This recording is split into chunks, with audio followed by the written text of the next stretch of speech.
From the outset, it really for me was about creating a really calm, serene environment, a place that was almost like a retreat from the outside world. It was a really interesting process, essentially designing for myself. And I guess principally what I tried to do was almost distill down what we would normally do for our private clients, albeit on a much, much more, almost like a micro scale. And it was, how do you capture the essence of space, light, and make it generous, even though the apartment itself is quite contained. It's located really in the thick of King's Cross, between the Sydney CBD and then just down the hill is Rushcutters Bay. So kind of great location, close to the harbour, and a real mix of architectural styles, which makes it kind of just a super interesting place to live. The apartment building's designed by Engelen Moore, finished I think around the year 2000, and it's always interesting working inside a space that someone else essentially has designed, particularly from an architectural point of view. And I like to work with essentially the bones that the original architects had created, at the same time doing some adjustments that probably worked more towards how I would like to live or how I might see things myself.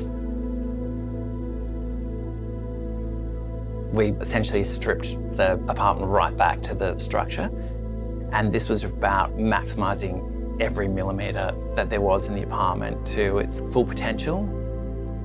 Removing the small study space really allowed the insertion of a walk-in wardrobe, which didn't exist before, and then also enabled me to enlarge the bathroom, which really transformed that bathroom experience as well.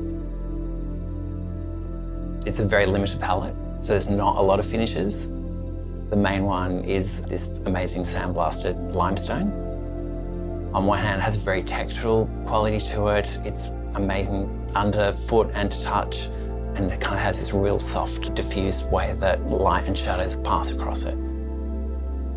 As contrast to some of that is some darker finishes, so the island is in a flame black granite, and then the outside of that is wrapped in a dark stained oak veneer.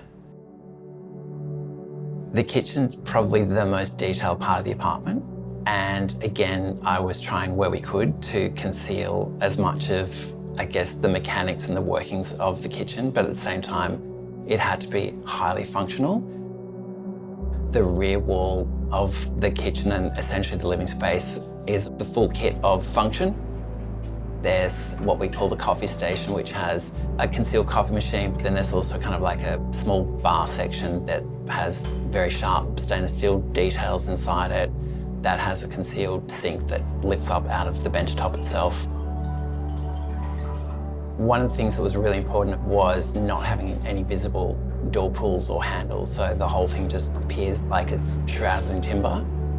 The way that we're able to do that was using the Blum servo drive, and that was a way of us being able to minimise that visual clutter that we were trying to avoid.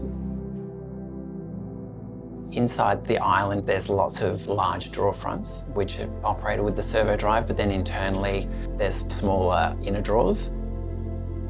Using Blum's Lego box, I think, was a perfect example of how that works together, both from a functional perspective, but also the design aesthetic. And then all of the mechanics are concealed fully out of sight.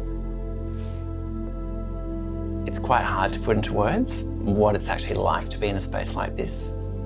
It's really just about appreciating natural light, the outlook out to garden space, and just being able to sit down of an evening and really just feel removed from life.